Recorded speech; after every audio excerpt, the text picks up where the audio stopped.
Ini keyboard Rapid Trigger termurah yang ada di pasaran. Namanya Warmier M68HE 65%.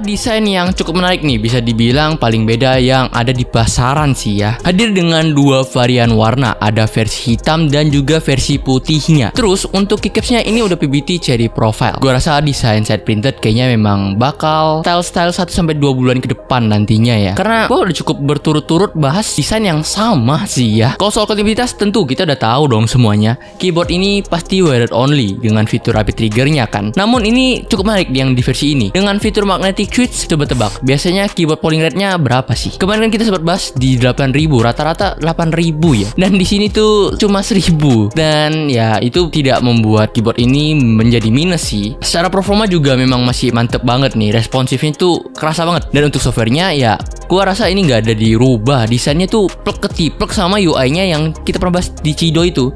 Jadi kayaknya nih keyboard dari pabriknya yang di Cina ini nggak dirubah apa-apa UI untuk softwarenya. Jadi ya cukup familiar sih ya gue sama desain keyboard ini ya, si UI-nya. Nah, kalau kalian lihat di bagian sisi USB Type-C portnya itu di sebelahnya kan ada cetekan ya. Itu di situ bukan cetekan konektivitas ya, itu adalah cetekan Windows atau Mac. Jadi kalau kalian mau pakai Mac tinggal cetekin aja langsung berubah.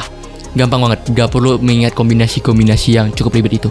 Di situ kita bisa atur pergantian tombol sama kayak yang kemarin basic tombol ya kan. Makro, fitur mode tab juga tetap masih ada, RGB ya kan. Nah, bedakan di sini ya nggak ada fitur polling rate yang di bagian bawah kanan itu. Dulu kan di keyboard Cido itu kan bisa ditarik tuh dari 1.000 sampai 8.000 ya. Di situ doang sih yang bedanya. Nah, untuk varian switch-nya ini cukup menarik sih, dan itu switch yang udah sempat masuk sih di Indo ya. Ada beberapa keyboard yang pakai switch yang sama juga nih.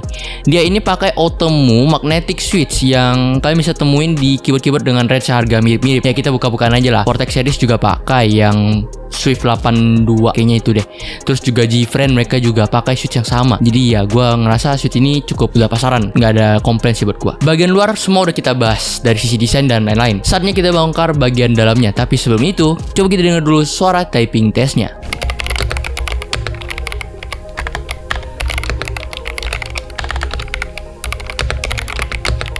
Oke, kita udah denger, lanjut kita bongkar. Dalamnya sih gak ada yang menarik ya, cukup oke aja sih buat ngedampener si keyboard ini. Bagian bahan case-nya ini pakai full plastik ya. Terus bagian bottom case-nya ini ada EVA foam yang cukup tebal, warna putih gitu.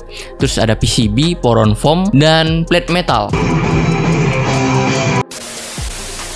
Ya, plate metalnya ini kerasa mirip dengan plate metalnya Cido sih, keren. Nah, kalau kalian kurang cocok sama switch-nya yang cukup pasaran ya, kita bisa dibilang ini switch yang budget ya buat magnetic switch yang sekarang ini. Kita bisa ganti opsi ke switch lain karena di sini udah bisa hot swap ya, tapi gantinya ke magnetic switch aja ya. Nah, terus harganya emang berapa sih? Gue bilang ini bisa murah di pasaran. Warmier M68 ini dibanderol dengan harga di 1.152.000 aja.